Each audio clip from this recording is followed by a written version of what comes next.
Hello tout le monde, j'espère que vous allez bien. Je vous retrouve aujourd'hui dans cette nouvelle vidéo YouTube pour vous parler de mon voyage au Costa Rica. Donc pour celles et ceux qui n'ont pas suivi mes stories sur Instagram et mes aventures, je suis partie au Costa Rica un mois toute seule en sac à dos et j'ai séjourné en auberge de jeunesse. C'était une première pour moi. J'avais envie de me fixer ce nouveau challenge parce que c'est vrai qu'habituellement j'ai l'habitude de dormir dans des hôtels de luxe, enfin, au moins avoir un minimum de confort avec ma chambre, ma salle de bain privée, donc même si c'est pas en hôtel, c'est souvent en petit appartement ou en Airbnb. Mais là vraiment c'était un nouveau challenge et ça s'est très bien passé, je suis très contente, ça m'a permis de faire de super belles rencontres. Donc si vous voulez suivre ou du moins revoir mon aventure à travers ce merveilleux pays, n'hésitez pas à aller regarder mes stories à la une Instagram et tous mes posts. Je vous ai fait également des vlogs sur tous les endroits où j'ai été, puisque cette vidéo va vraiment plus se porter sur mon budget, l'enveloppe que j'ai dépensée au Costa Rica, puisque je sais que ça vous intéresse, et vous parler de mes coups de cœur et au contraire des endroits que j'ai moins aimés et vous expliquer pourquoi. Donc une chose à savoir quand vous partez au Costa Rica, c'est le coût de la vie sur place. Je le savais en partant, on m'avait prévenu, mais je pensais pas que ça allait être autant, donc c'est-à-dire en nourriture, en termes de nourriture et restaurants, même si vous allez dans des sodas. Donc les sodas c'est des restaurants qui sont typiques costaricains. Mais même dans un soda traditionnel, le plat le moins cher était, donc c'est ce qu'ils mangent, ça s'appelle des casados, c'était à chaque fois entre 10 et 12 euros. Et moi qui revenais de Bali, où je mangeais des grosses assiettes pareilles typiques pour 1-2 euros, ou même peut-être des fois même des plats un peu plus élaborés pour 4-5 euros grand max, la différence là est énorme. Donc des fois je mangeais dans des restaurants et ça me coûtait aussi cher, voire plus cher qu'en France. Je me retrouvais avec un plat et une boisson pour 40-50 euros. Donc prévoyez le budget pour la nourriture, même les courses, même les produits locaux comme les fruits, les légumes comme les avocats, la papaye, la coco, l'ananas.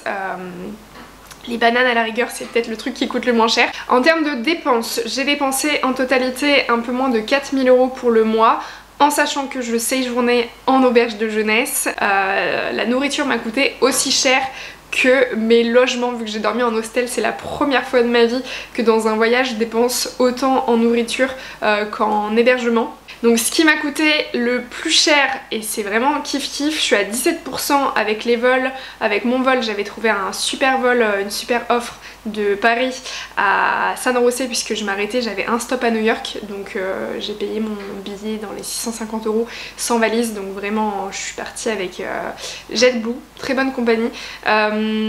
C'était la première fois que je partais avec eux, ça s'est très bien passé, niveau confort, niveau nourriture c'était pas mal. À la fin de mon voyage j'ai pris un petit avion de la baie de Drake pour remonter à San José, c'était génial. D'ailleurs je vous invite à aller voir mes vidéos dédiées à ça, c'était incroyable.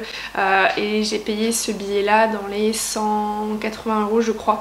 Donc ça c'est mon enveloppe pour les vols. Le truc sur place qui m'a coûté le plus cher c'est les activités. Les activités, j'ai dépensé environ 150 euros, donc c'est vraiment la plus grosse partie de mon budget sur place. J'ai fait 4 parcs, j'ai visité une ferme de chocolat, j'ai fait l'île Tortuga, le volcan de la Fortuna avec cascade etc, le marché de San José, une cérémonie du cacao, j'ai fait du surf et du jet ski, donc je me suis quand même fait plaisir sur les activités. Mais pareil, à savoir que les activités comme le jet ski par exemple, ça coûte aussi cher qu'en France. Ensuite ça a été dans les transports. J'ai dépensé 17%, donc c'est kiff kiff avec mes vols, entre du coup voiture, l'essence, les bus, les navettes, je suis à 638 euros. En hostel j'ai dépensé à peu près 22 euros par jour en moyenne, parce que j'ai dépensé 563 euros exactement. Et pour les restos j'ai dépensé 567, donc à peu près 21 euros par jour, en sachant que des fois je prenais qu'un gros petit déj et je mangeais que le soir. Et après du coup en course je m'achetais des fruits, des choses comme ça, des barres protéinées, des yaourts. Et du coup en course je suis à peu près 200 euros, donc à peu près 6-8 euros par jour. Boisson, ah oui je vous ai pas mis tout en même temps. En boisson, coco, café, etc. j'ai dépensé 105 euros. Niveau coup de cœur au Costa Rica, vraiment mes coups de cœur ça a été Samara. Samara c'est une petite ville, un petit village entre Tamarindo et Santa Teresa. donc sur la côte Pacifique, puisque j'ai fait que la côte Pacifique.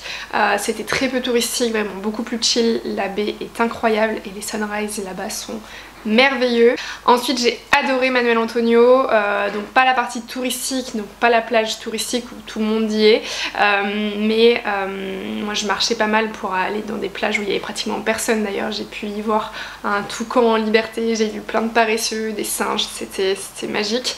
La plage était magnifique.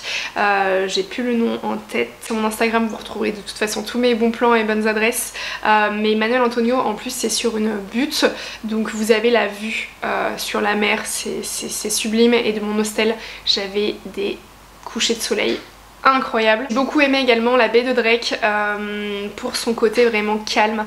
Je sais pas si c'est parce que j'y suis allée dans une période où il y avait peut-être pas grand monde niveau tourisme, mais vraiment il y avait quasiment personne, j'étais qu'avec les locaux, et c'est vraiment un tout petit village, donc il y a pas grand chose sur place, mais c'est ça qui est beau, c'est être dans la nature.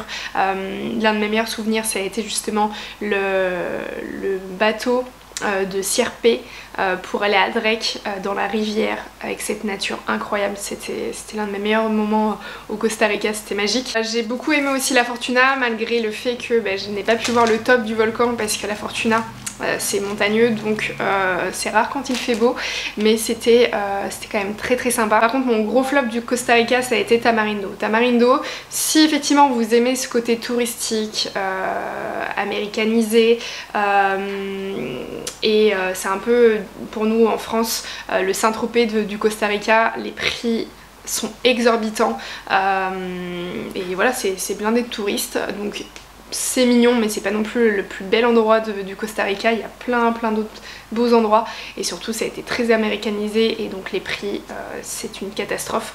Donc moi qui préfère ce côté nature et les endroits vraiment typiques, Tamarindo c'était mon gros flop de mon voyage. J'espère que cette vidéo vous aura plu. J'ai essayé de faire court puisque toutes les autres informations, tous mes bons plans, bonnes adresses, tout mon circuit se trouve en story à la une et en vlog sur mon Instagram, donc n'hésitez pas à aller suivre tout ça. Je vous mets toutes les informations en description et je vous dis à très vite pour une nouvelle vidéo. Ciao!